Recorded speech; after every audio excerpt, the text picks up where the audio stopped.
তুমি তো ভেবেছো জানি খুব সহজে পেয়ে যাবে রাসূলের ঠিক সাফায়া ঈমানের দাবি নিয়ে কাল আখিরাত পেয়ে যাবে সুবিশাল। যিনি আজকে এই মুহূর্তে আমাদের সাথে কথা বলছেন, ঘুমন্ত মানুষগুলোকে আবার সিংহ শার্দুলের মতো জাগাতে মঞ্চে আসছেন শায়েখ আহমদুল্লাহ। আমাদেরকে আজ নব উদ্যমে সামনে অগ্রসর হতে হবে, আমাদেরকে জাগতে হবে, আমাদেরকে জাগাতে হবে। আমাদের কলেজ বিশ্ববিদ্যালয়ে জেনারেল শিক্ষার্থী, আমাদের যে সমস্ত বন্ধুরা আছে, তরুণরা আছে, তাদের মধ্যে যে পরিমাণ দিনী জাগরণ, আমি বিগত এক বছরে অন্তত 50টি কলেজ বিশ্ববিদ্যালয়ে বিভিন্ন পর্যায়ে প্রোগ্রাম করেছি। আমি লক্ষ্য করেছি তরুণদের চোখে দিনের প্রতি যে ক্ষুধা তৈরি হয়েছে, সে ক্ষুধা মেটাবার মতো সেরকম জ্ঞানে গুণে সমৃদ্ধ, সর্বগুণে গুণান্বিত এবং তাদের ক্ষুধা মেটাবার মতো উপযুক্ত মানুষের বড় বেশি অভাব চলছে। তামিলুল্লাহ কামিল মাদ্রাসার শিক্ষার্থীরা, শিক্ষকরা তারা ইতিমধ্যে প্রমাণ করেছেন বাংলাদেশে যে দিনই জাগরণ হয়েছে, বিশেষ করে আমাদের তরুণ প্রজন্মের মধ্যে যে দিনই জাগরণ আমরা জুলাই আন্দোলনে লক্ষ্য করেছি। ইতিপূর্বে যেটি আমরা বিভিন্ন সময় আজ করেছি, জুলাই আন্দোলন আমাদের চোখের সামনে স্পষ্ট করে দেখিয়ে দিয়েছে যে এই দেশে তরুণদের মধ্যে ব্যাপকভাবে দিনই জাগরণ ঘটেছে। এর পেছনে যে কয়েকটি শিক্ষা প্রতিষ্ঠানের ব্যাপক ভূমিকা আছে, আমি মনে করি তামিরুল মিল্লাত কামিল মাদ্রাসা তার অন্যতম। এই মাদ্রাসার কাছে বাংলাদেশে মানুষের প্রত্যাশা অনেক বেশি। আমাদেরকে ঠিক একইভাবে সমান্তরালভাবে দ্বীনি ক্ষেত্রে যেমন নেতৃত্ব দিতে হবে, দুনিয়াবি দৃষ্টিকোণ থেকে দুনিয়াবি ক্ষেত্রগুলোতেও আমাদেরকে সমান্তরালভাবে নেতৃত্ব দিতে হবে। বাংলাদেশের মানুষ প্রচণ্ড ধর্মপ্রাণ। এদেশের মুসলিম, এদেশের হিন্দু, এদেশের খ্রিস্টান, এদেশের বৌদ্ধ, প্রত্যেকটা ধর্মের মানুষ স্ব ধর্মের ব্যাপারে অত্যন্ত সিরিয়াস, অত্যন্ত নিজ ধর্মের প্রতি শ্রদ্ধাশীল। আমরা বিগত 15-16 বছর ধরে, বরং প্রায় 50 বছর ধরে বাংলাদেশে আমরা দেখতে পেয়েছি ধর্মপ্রাণ মুসলমানদেরকে দমিয়ে রাখার এক অপচেষ্টা দীর্ঘদিন থেকে চলে আসছে এই দেশে।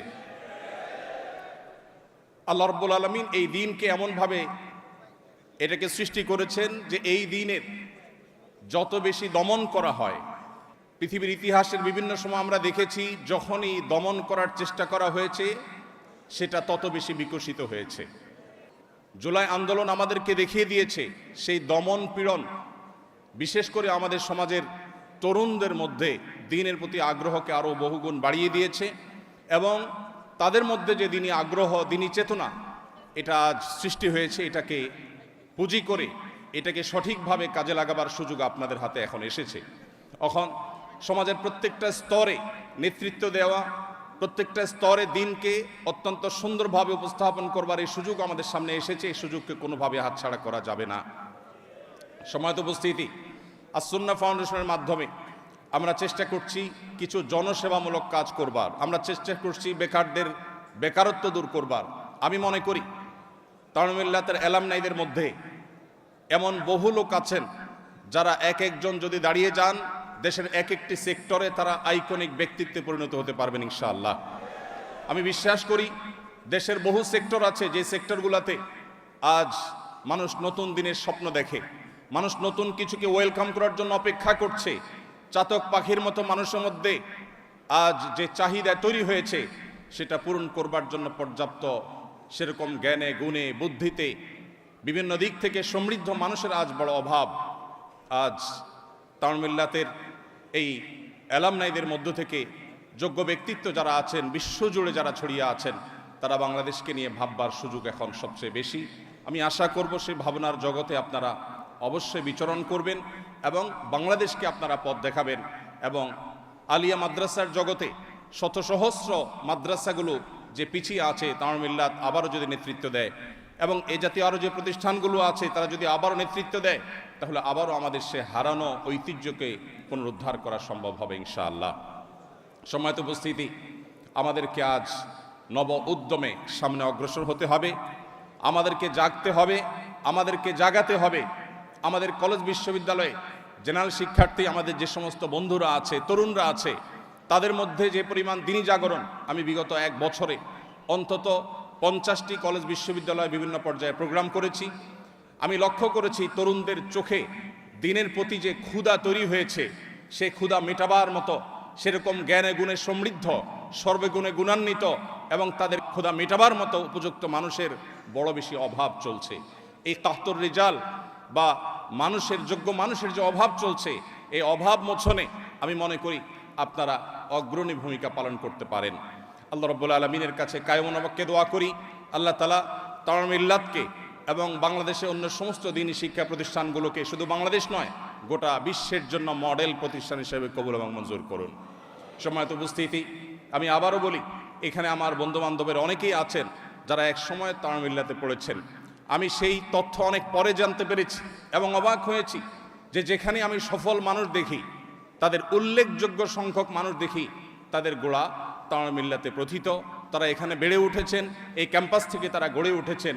এই প্রেরণাকে সামনে রেখে আমরা যদি এগিয়ে যাই, তাহলে নতুন বাংলাদেশে সাধারণ মানুষের মধ্যে যে একটা ধারণা তৈরি হয়েছিল যে হুজুররা শুধুমাত্র ওয়াজ করে, হুজুররা শুধুমাত্র কথা বলে, আমরা এই ধারণা বদলে দিতে পারি ইনশাআল্লাহ।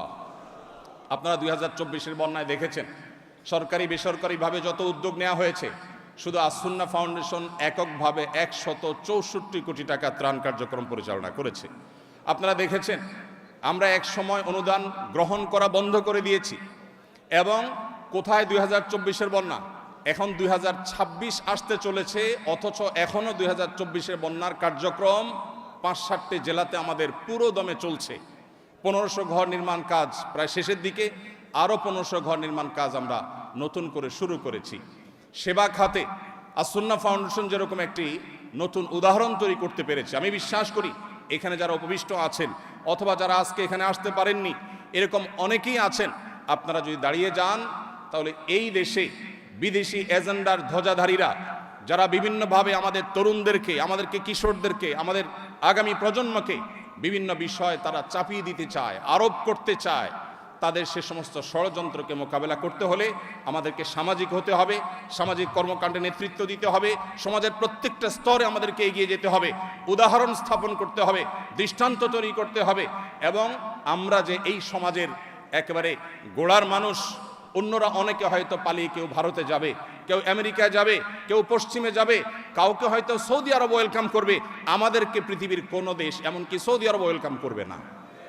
অতএব এই মাটি আমাদের, এই মাটিতে আমাদেরকে থাকতে হবে, এই মাটিকে ঘিরেই আমাদের স্বপ্ন, এটা বেড়ে উঠতে হবে, গড়ে তুলতে হবে। আমার বিশ্বাস সেটি করবার মতো দক্ষতা, সেটি করবার মতো যোগ্যতা, সেরকম স্বপ্ন আপনাদের চোখে মুখে আছে।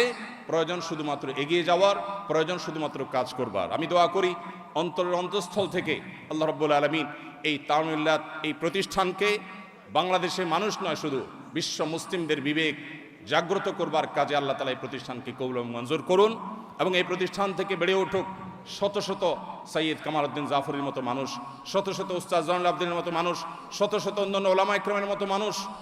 আজ বড় বেশি প্রয়োজন, বড় বেশি প্রয়োজন।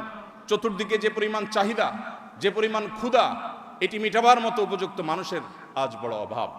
বাংলাদেশে মানুষ বরাবরের মতো যে পরিমাণ ধর্মপ্রাণ, সে পরিমাণ নেতৃত্ব, সে পরিমাণ যোগ্যতা সম্পন্ন ওলামা ইকরাম, দুঃখজনক হলেও সত্য, তারা সঠিকভাবে যথাযথভাবে যথেষ্ট পরিমাণে তারা পায়নি। এই অভাব পূরণ করবা এই সময়টি আমাদের এখন এসেছে এবং এটা সময়ের সবচেয়ে বড় দাবি। আমি দোয়া করি আল্লাহ রাব্বুল আলামিন আমাদেরকে সেই তৌফিক দান করুন এবং সেই সাথে ধন্যবাদ জ্ঞাপন করছি অন্তরস্থল থেকে আজকের এই চমৎকার আয়োজনে আমাকে দাওয়াত করবার জন্য, আমার সিনিয়রদের সামনে আমাকে কিছু কথা বলবার সুযোগ করে দেওয়ার জন্য। আল্লাহ তাআলা আমাদের সবাইকে দ্বীনের কাণ্ডারি হিসাবে, দ্বীনের দায়ী হিসাবে, সমাজ সংস্কারক হিসাবে, সমাজ সেবক হিসাবে, সমাজের সত্যিকার অর্থে ইমাম বা নেতৃত্ব দানকারী হিসাবে বহুমুখী যোগ্যতা অর্জন করবার তৌফিক দান